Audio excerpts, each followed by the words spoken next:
예배의 자리에 오신 여러분들 환영하고 축복합니다. 코로나19 상황 가운데 각자의 자리에서 주님을 만나기 위해 힘쓰는 여러분들을 한 번 더 축복하고 환영합니다. 이 시간 가운데 우리의 죄를 고백하는 시간을 갖도록 하겠습니다. 함께 묵도하시겠습니다.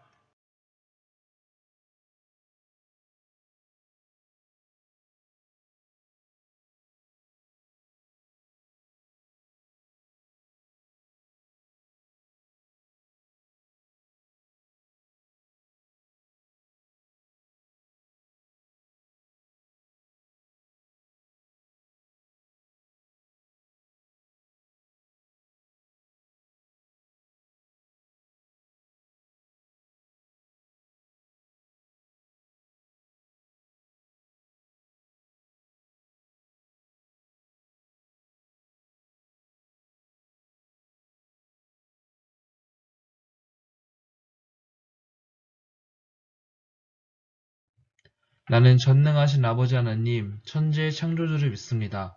나는 그의 유일하신 아들, 우리 주 예수 그리스도를 믿습니다. 그는 성령으로 잉태되어 동정녀 마리아에게서 나시고 본디오 빌라도에게 고난을 받아 십자가에 못 박혀 죽으시고 장사된 지 사흘 만에 죽은 자 가운데서 다시 살아나셨으며 하늘에 오르시어 전능하신 아버지 하나님 우편에 앉아 계시다가 거기로부터 살아있는 자와 죽은 자를 심판하러 오십니다. 나는 성령을 믿으며 거룩한 공교회와 성도의 교제와 죄를 용서받는 것과 몸의 부활과 영생을 믿습니다. 아멘.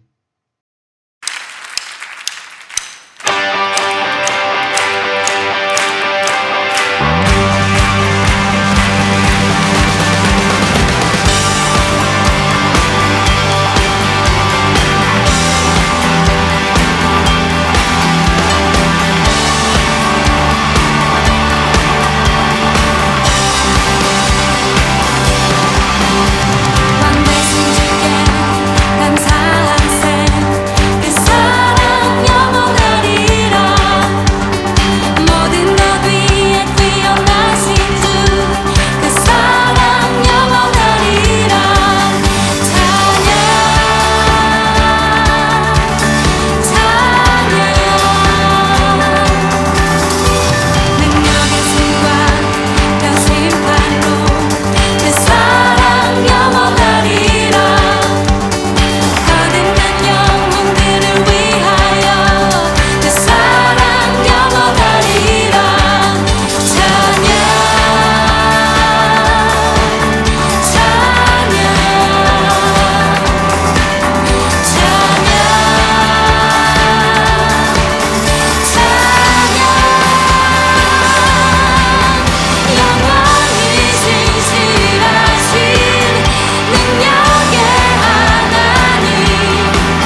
임재하실 때 예배가 회복되고 기적은 일어나네.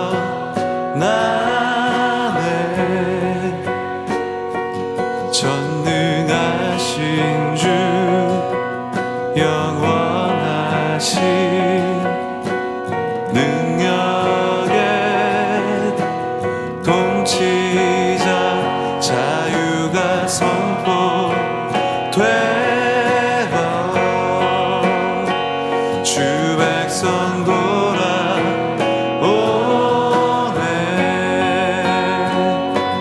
하나님 나라 임하소서. 영광과 존귀 능력과 위엄 놀라운 사랑의 기적의 하나님 지금 이곳에 오소서.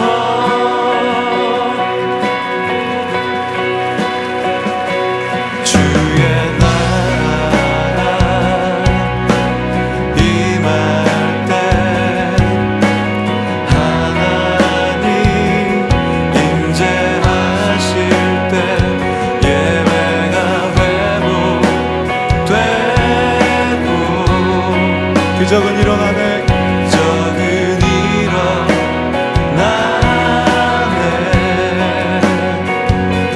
전능하신 주 영원하신 능력의 통치자 자유가 선포되어 주 백성 돌아오네.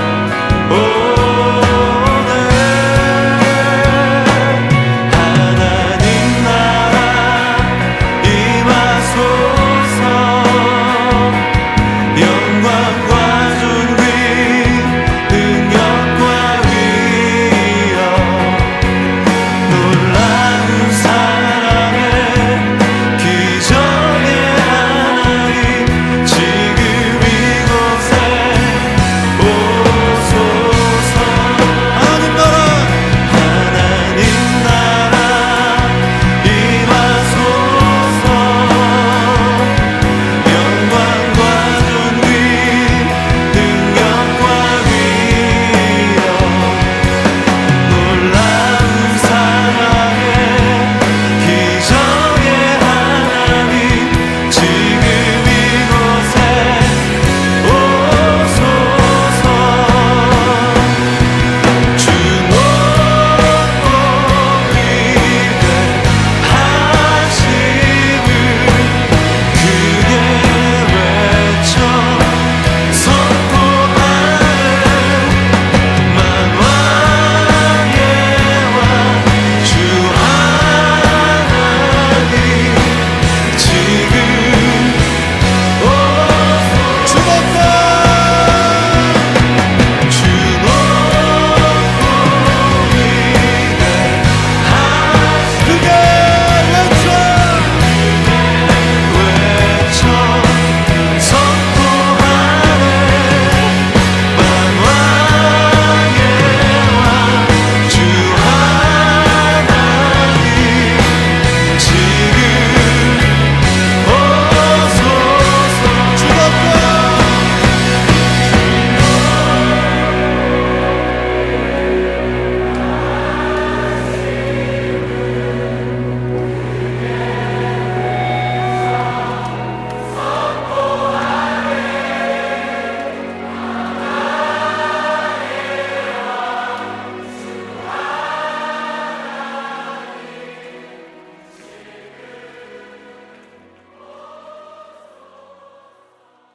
기도드리겠습니다. 사랑과 은혜가 풍성하신 아버지 하나님 감사합니다. 한 주간의 삶 가운데도 저희들을 건강하게 지켜주시고 이렇듯 3월 첫 번째 주일 예배로 하나님 앞에 예배드리게 주시니 참으로 감사합니다.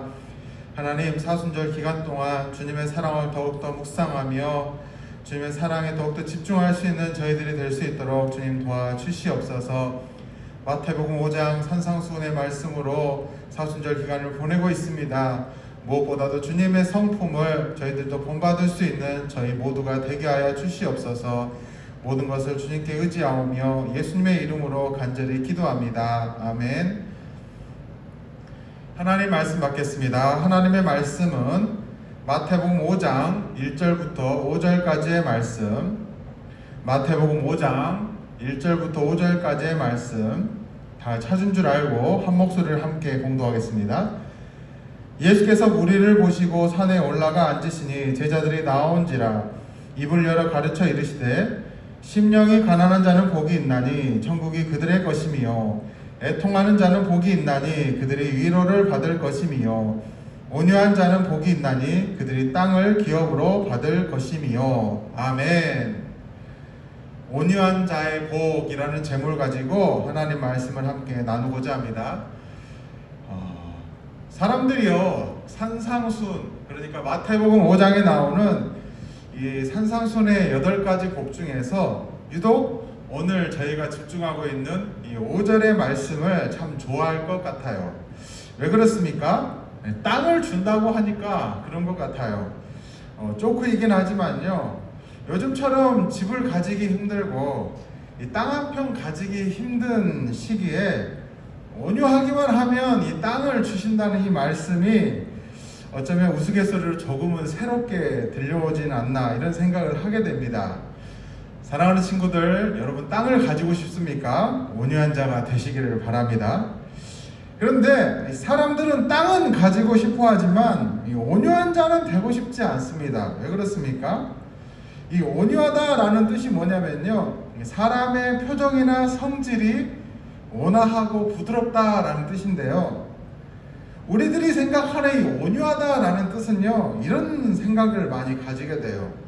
유약하고 참 잘 참아야 하는 성격, 성격이 부드러워가지고 남에게 싫은 소리를 하지 못하는 사람, 때로는 무기력하고 우유부단하고 무슨 일을 맡겨도 제대로 해내지 못하는 사람. 좀 지나치게 생각하면 어떻습니까? 남들에게 싫은 소리를 하지 못하고 참아야 하는, 우리들의 표현으로 약간 찐따 같은 사람. 보통은 다 이렇게 온유한 사람을 생각하게 된다는 거죠. 예를 들면 이런 것 같아요. 큰 특징이 없는 사람을 향해서 저 사람에 대해서 그 사람 어때? 라고 물어보면 그 사람 착한 것 같기는 해. 우리가 보통 이렇게 이야기하지 않습니까? 딱히 어떻게 말하기 애매한 상황. 마치 온유하다라는 표현도요, 대다수의 사람들이 이렇게 생각하는 사람들이 참 많은 것 같아요. 이런 사람들을 향해서 우리는 온유하다라고 하면서도요, 어쩔 때는 참으로 답답해서 함께하기 싫은 사람 이렇게 생각하기도 한다라는 거예요. 요즘 세상은 어떤 세상입니까? 강한 사람이 살아남는 세상, 그렇죠? 그래서 자신은 약하지만 약간의 허세가 좀 필요한 세상이에요. 강해 보여야 되는 세상. 그것이 살아남는 것이 중요한 세상이 되었다라는 거죠. 강한 사람이 오래 살아남는다, 그런 표현도 있잖아요. 그런 의미에서 오늘 예수님께서 이런 말씀을 하신 것에 대해서 많은 사람들이 공감하지 못할 거예요.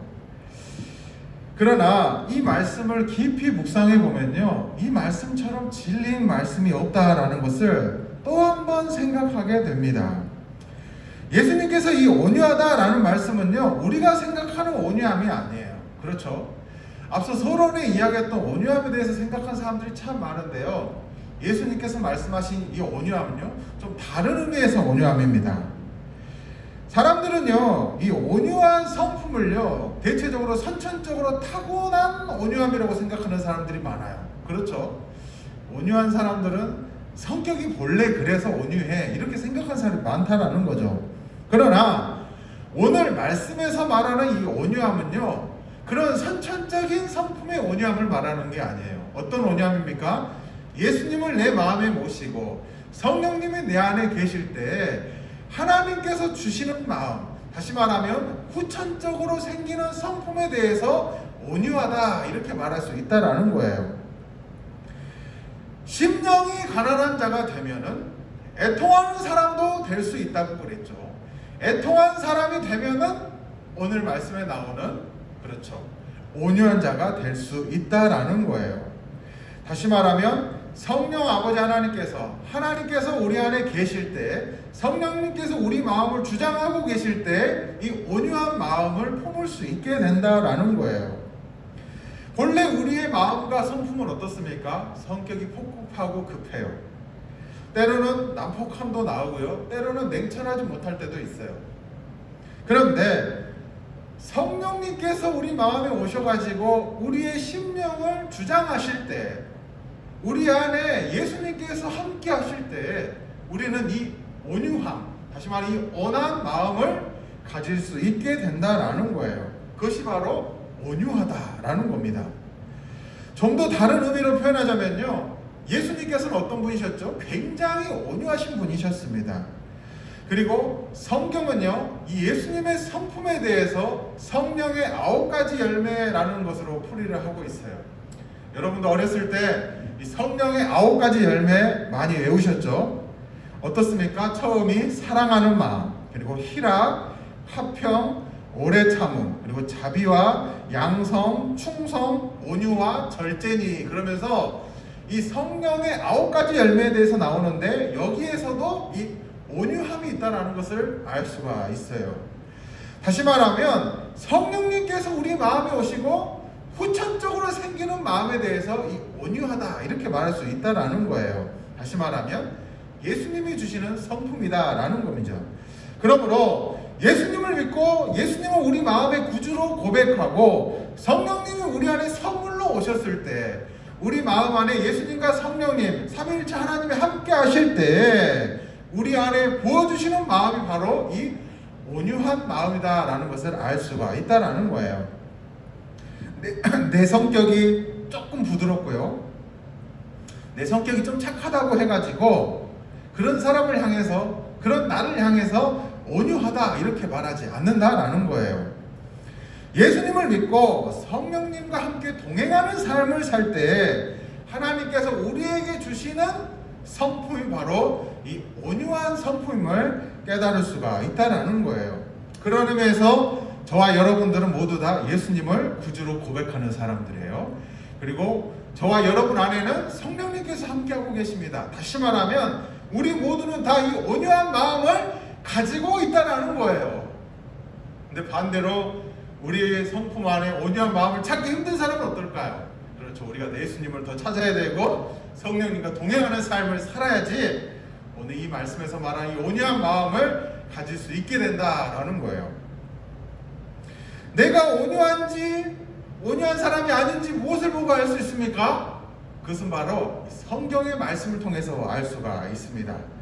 첫 번째, 욥이 가진 성품이 온유하다 이렇게 말할 수 있는데요, 욥의 삶은 어떻는지 알면요 온유함이 무엇인 줄 알 수가 있어요. 욥은 어떤 삶을 살았습니까? 성경에 대해서 욥은요 동방에서 제일 가는 부자라고 그랬어요. 그렇죠? 가진 것을 모두 다 가졌던 사람, 그리고 의인 중에 의인이었다 이렇게 표현하고 있다라는 거예요. 그런데 이 욥의 삶이 어떻습니까? 하루아침에 알거지가 되어버리잖아요. 하나님께서 주신 시험 앞에 하루아침에 알거지가 되었습니다. 좋은 집도 있었는데 그거 다 잃어버렸어요.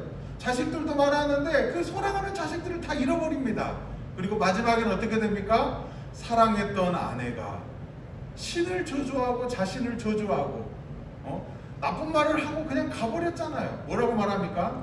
아이고 하나님 믿더니 꼴 좋다, 당신이 그렇게 믿던 하나님 저주나 하고 너도 죽어버려라 하고 이 아내가 욥의 곁을 떠납니다. 욥의 삶이 어떻습니까? 다 잃어버렸죠. 건강도 잃어버렸어요. 그래서 온몸에 악성 종기가 되기 시작합니다. 너무 간지러워가지고 깨진 기왓장으로 온몸을 긁어야 했어요. 그 모습을 본 사랑하는 친구들이 그 모습을 보고 너무 안타까워서 7일 밤을 울었다 이렇게 성경이 기록하고 있잖아요. 그런데 욥은 어떤 처신을 했죠? 이런 상황에서 욥이 하나님께 어떤 처신을 했냐라는 거예요. 원망하고 불평하고 화낼 수 있는 상황임에도 불구하고 욥은 입을 지켰어요. 뭐라고 고백합니까? 빈손으로 왔으니 빈손으로 가는 것이 맞다. 주신 분도 여호와시오 가져가신 분도 여호와시니 내가 여호와 하나님을 찬양하리로다. 원망하고 싶은 마음이 있었어도 너무나도 할 말이 많은 욥이었음에도 불구하고 머리털을 밀고 온몸을 찢고 하나님 앞에 회개하는 마음으로 무릎을 꿇고 경배드렸다. 이렇게 기록하고 있어요. 여러분, 이게 온유함이에요. 이게 온유함. 하나님을 향해서 이 욥의 온유함을 이 부분에서 볼 수가 있는 거예요. 대다수의 사람들은요, 하나님을 저주하고 뒤를 돌아설 거예요. 그런데 욥은 그렇지 않았잖아요. 바로 회개하는 마음으로 하나님 앞에 경배를 드렸던 이 마음이 바로 온유한 욥의 마음이었다라는 것을 알 수가 있어요. 그런 다음에 어떻게 됐습니까? 하나님의 시험을 잘 통과한 이 욥, 하나님께서 그를 기뻐하심으로 말미암아 땅을 선물로 주셨다. 성경에 기록되어 있어요. 맞아요. 욥이 그동안 가지고 있었던 것보다 갑절에 갑절로, 욥이 잃어버렸던 것보다 갑절에 갑절로 하나님께서 주신 것을 알 수가 있어요. 잃어버렸던 땅도 다시 주시고, 잃어버렸던 집도 더 크게 지어주시고, 잃어버렸던 자식들도 새로이 주셨고, 예쁜 아내도 하나님께서 다시 맞아들이도록 하셨다라는 거예요. 중요한 건 무엇입니까? 온유한 자는 복이 있나니 땅을 기업으로 얻을 것임이라. 욥의 삶을 통해서 하나님께서 이 말씀대로 이루셨음을 우리가 알 수가 있다라는 거예요. 사랑하는 친구들, 욥처럼 어떤 형편에서도 하나님을 신뢰하는 사람들이 되시기를 바랍니다. 하나님의 약속은 깨지지 않습니다. 때문에 하나님의 이 약속의 말씀을 신뢰할 수 있어야 해요. 하나님의 선하심을 기억하고 내게 일어나는 모든 일이 성경의 말씀처럼 합력하여 선을 이룬다라는 사실을 여러분 기억하셔야 됩니다. 때문에 우리는 이렇게 기도해야 됩니다. 주님, 내 뜻대로 마옵시고 아버지의 뜻대로 하여 주시옵소서. 여러분, 이것이 바로 온유함이에요. 이것이 바로 온유한 욥의 마음이었다는 사실을 우리가 꼭 기억하시기를 바랍니다. 두 번째로, 모세와 다윗의 온유함을 통해서 이 온유하다라는 뜻을 배울 수가 있습니다. 성경은요, 모세에 대해서 이렇게 평가해요. 세상 지면의 모든 사람들 중에 모세의 온유함이 최고였다, 이렇게 표현하고 있어요. 다시 말하면 이 세상 천지 모세만큼 온유한 사람이 없었다라고 하나님께서 인정해 주셨다라는 거예요. 모세는 어떤 삶을 살았습니까? 수백만 명이 넘는 사람들을 케어하는 지도자의 삶을 살았어요. 그렇죠? 그런데 이 수백만 명의 사람들이 정상적인 사람들이 아니었어요. 어떤 사람들이었습니까? 노예 생활을 수십 년 동안 한 노예로서의 신분을 가졌던 사람들이었어요. 그러니 정상적인 삶을 생각할 수 있겠습니까? 아니죠. 이 노예 근성이 가득 찬 사람들을 이 뒤에서부터 앞에서부터 이끌어야 했던 이 모세의 삶은요, 정말 우리들의 요즘 표현으로 암 걸릴 것 같아, 답답해 미칠 것 같아, 이런 삶을 살았을 거란 말이에요. 성경을 보면요, 이 사람들이 얼마나 답답했는지 몰라요. 하나님께서 기적을 보여주셨음에도 어떻게 합니까? 믿지 못하고, 그걸 보여줬으면 어떻게 해요? 다시 예전으로 돌아가려고 했잖아요. 다시 돌아가겠다 그러면서 막 원망하잖아요. 왜 그렇습니까?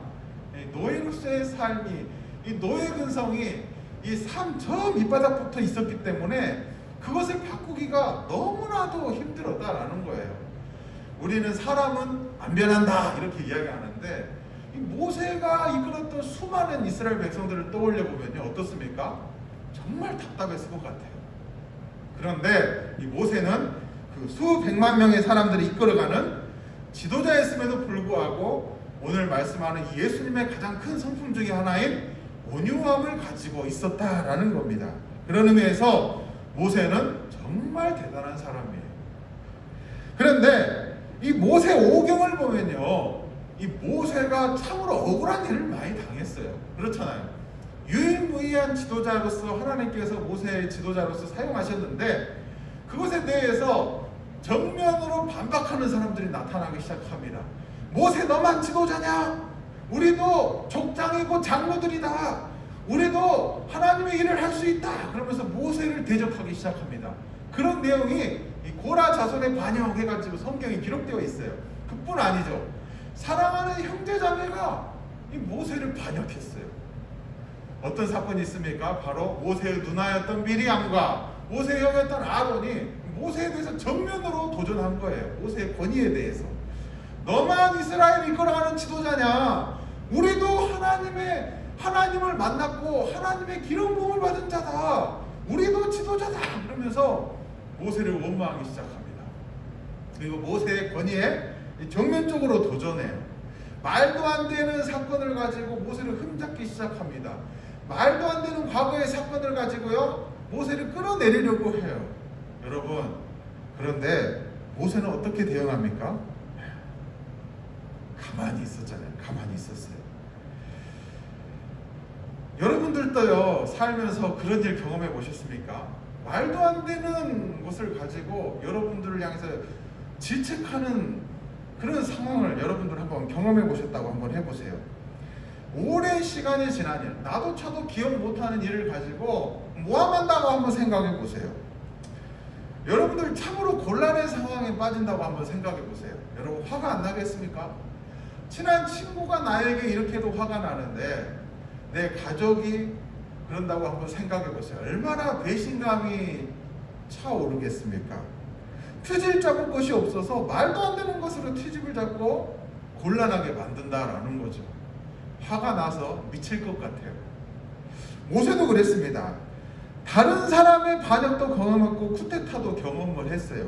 그러나 모세가 사랑했던 형제의 반역을 경험했을 때 이 모세의 마음은 억장이 다 무너졌을 것 같습니다. 정말 힘들었을 것 같아요.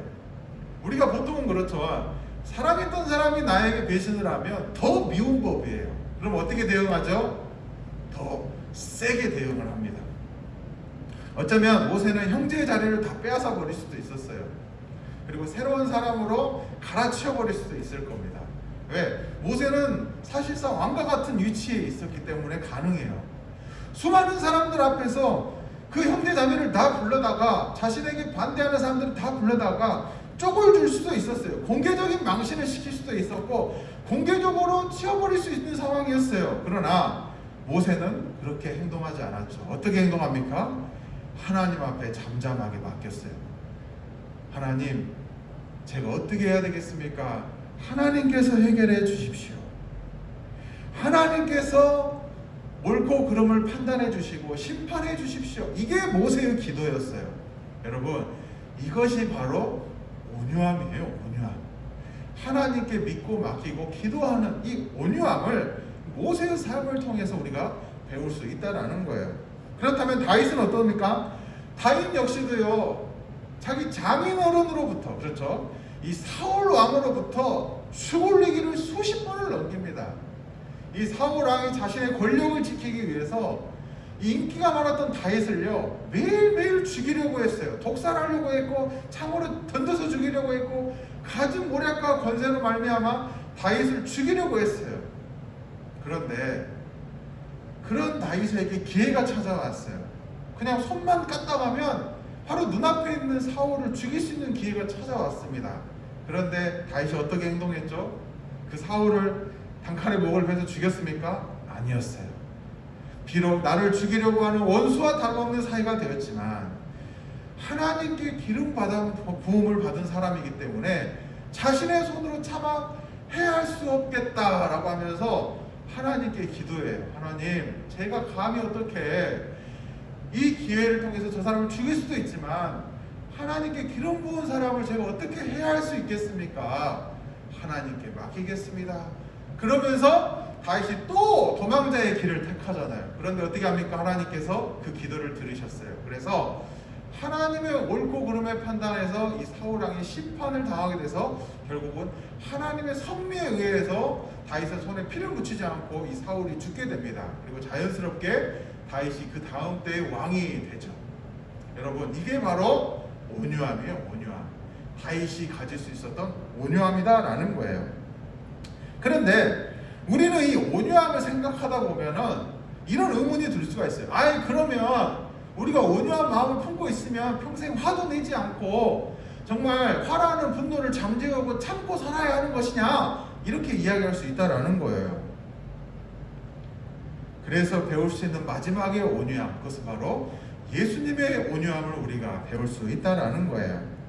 예수님은요, 우리가 잘 아는 것처럼 온유함의 대명사입니다. 그렇죠? 온유의 화신이에요. 어린 양처럼 순했던 예수님, 부드러운 예수님, 누구나 차별하지 않고 사랑하셨던 예수님, 온유하다라는 것을 떠올리면 예수님을 떠올릴 수가 있어요. 그런데 예수님께서 화를 내시지 않았습니까? 아니죠. 예수님께서도 화를 내셨어요. 때문에 우리는 이 예수님의 모습을 통해서 어떤 때에 화를 내고 어떤 때는 화를 참아야 되는지를 배울 수가 있습니다. 우리가 잘 아는 것처럼 예수님은 온유하신 분이세요. 예수님의 성품은요, 온유함 그 자체입니다. 성경에서는 예수님의 성품에 대해서 상한 갈대를 꺾지 않는다, 꺼져가는 심지에 불꽃을 끄지 않으신다, 이렇게 표현하고 있어요. 그 꺾여져 있는 거 툭 불어서 없애버릴 수 있어요. 꺼져가는 심지 훅 불어가지고 꺼버릴 수 있지만 예수님께서는 그렇지 아니하시는 온유하신 분이시다, 이렇게 이야기하고 있어요. 예수님의 삶을 한번 보세요. 수많은 사람들이, 심지어 형제자매들이 자신을 비난할 때에도 화를 내시지 않았습니다. 수많은 사람들이 자신을 조롱하고 십자가에 매달으라고 할 때에도 예수님께서는 반항하지 않으셨어요. 화를 내지 않으셨어요. 그리고 죽을 때야 비로소도 화를 내시지 않으셨던 분이 바로 예수님이셨습니다. 슬픔이 가득한 사람들 앞에서는 함께 울어주셨고, 기쁜 일이 가득한 곳에서는 함께 웃어주셨던 분이 바로 예수님이셨어요. 다시 말하면 예수님이야말로 온유함의 대명사다라는 거예요. 그런데 그런 예수님께서 언제 화를 내셨죠? 맞아요. 성전에서 예수님께서 화를 내셨습니다. 우리 아버지 하나님의 집은 기도하는 집인데 장사꾼들이 거기에서 돈놀이하면서 그 하나님께 바치는 제물을 거래했을 때 예수님께서 뭐라고 하셨죠? 내 아버지 하나님의 집은 기도하는 집인데 너희가 장사꾼의 소굴로 만드는도다 하면서 이 채찍으로 때리시면서 화를 내시면서 다 쫓아내셨습니다. 우리는 그 사건을 성전 정화의 사건이다, 이렇게 표현하는데, 경건하게 기도해야 할 곳에서 경건하게 기도하지 못하게 하는 것에 대해서 예수님께서 화를 내셨음을 알 수가 있습니다. 여러분, 이것이 예수님의 분노셨어요. 예수님의 분노. 하나님의 일을 막는 것에 대해서 예수님께서 분노하셨음을 알 수가 있어요. 하나님 앞에 예배드리는 것에 대해서 방해하는 것에 대해서 예수님께서 화를 내셨음을 알 수가 있습니다. 나를 위해서 화를 내지 않고 이 백성을 위해서 화를 내셨음을 알 수가 있습니다. 하나님을 두려워하지 아니하고 많은 사람들의 이 길을 이 위정자들로 하여금 죄악된 길로 하는 모습을 보고 예수님께서 화를 내셨죠. 바리새인과 당시의 제사장들과 이 사두개인들을 보면서, 이 지도자들을 보면서 예수님께서 뭐라고 화를 내셨습니까? 이 독사의 새끼들아!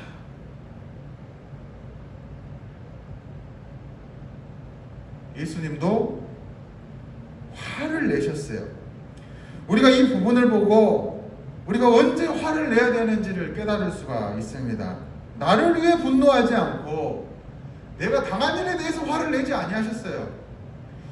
이웃 사랑에 대해서, 하나님의 일에 대해서, 많은 사람들이 죄악된 길로 가고 있는 것에 대해서 지금 예수님께서 화를 내시고 있다는 것을 깨달을 수가 있어요. 또 예수님께서 언제 화를 내셨냐면요, 제자들의 믿음 없음을 보시고 화를 내셨어요. 너희가 어찌하여 이렇게 믿음이 부족하느냐, 제자들 향해서 꾸짖으셨잖아요. 여러분, 예수님은요 자기 자신을 위해서 화를 내시는 분이 아니셨습니다. 하나님의 일에 대해서 방해받을 때 화를 내셨고, 수많은 위정자들이, 모범을 보여야 될 위정자들이 하나님 말씀대로 살지 않고 수많은 사람들로 하여금 잘못된 길로 가게 했을 때 이 독사의 새끼들아! 그러면서 화를 내셨어요. 예수님을 따르는 제자들이 믿음이 없었어요. 예수님을 보고도 믿음이 없었어요. 말씀을 보고도 믿음이 없었어요. 이 믿음 없는 세대를 향해서 예수님께서 화를 내셨어요. 어찌하여 너희가 믿음이 없느냐. 여러분, 그런 의미에서 이 온유함은요 유약한 것이 아니에요. 여러분, 온유함 속에 강함이 있는 것입니다. 불의를 보고 참는 사람들을 향해서 우리는 온유하다고 말하지 않아요. 뭐라고 말합니까? 비겁하다. 그렇죠. 잘못된 것을 보고 잘못됐다 하지 않고 에휴 참자.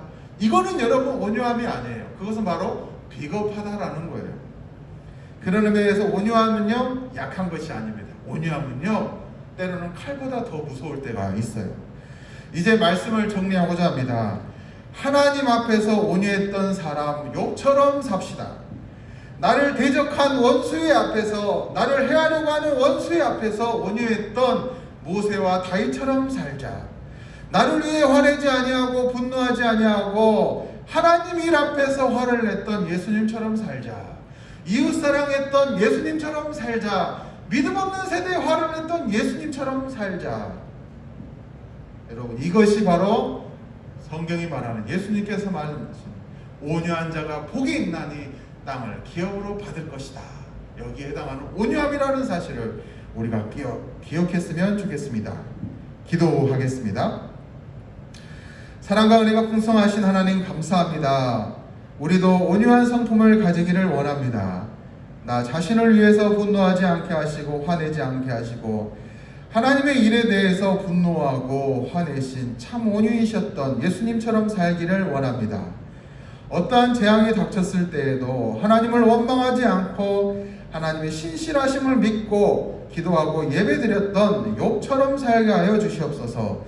내 삶의 자리에서 억울한 일을 당하고 불의한 일을 당하고 나를 해하려고 하는 원수의 상황 앞에서도 모세처럼 다윗처럼 온유한 마음을 가지게 하여 주시옵소서. 그럴 때 오늘 예수님께서 말씀하신 것처럼 온유한 자가 복이 있나니 땅을 기업으로 받는다는 그 말씀이 내 삶을 통하여서 이루어지게 하여 주시옵소서. 주님, 신학기가 시작되었습니다. 걱정과 근심, 마음의 부담에 있는 모든 친구들의 짐을 가볍게 하여 주시고 할 수 있는 마음, 도전할 수 있는 마음을 주셔서 힘써 모든 일에 최선을 다할 수 있는 저희 모두가 되게 하여 주시옵소서. 이 시간 빈손으로 나오지 아니하고 하나님 앞에 마음과 정성을 모아드립니다. 이 예물에 축복하여 주시고 하늘의 신령한 복과 땅의 기름진 복으로 채워지는 역사가 있게 하여 주시옵소서. 이 모든 기도를 예수님의 이름으로 간절히 기도하오며 지금은 우리 구주 예수 그리스도의 은혜와 하나님 아버지의 무한하신 사랑하심과 성령님의 동행하심이 욥처럼 모세처럼 다윗처럼 예수님처럼 온유한 성품으로 살기를 원하는 주님의 자녀들 위해 영원토록 함께 하옵시기를 간절히 축원하옵나이다. 아멘.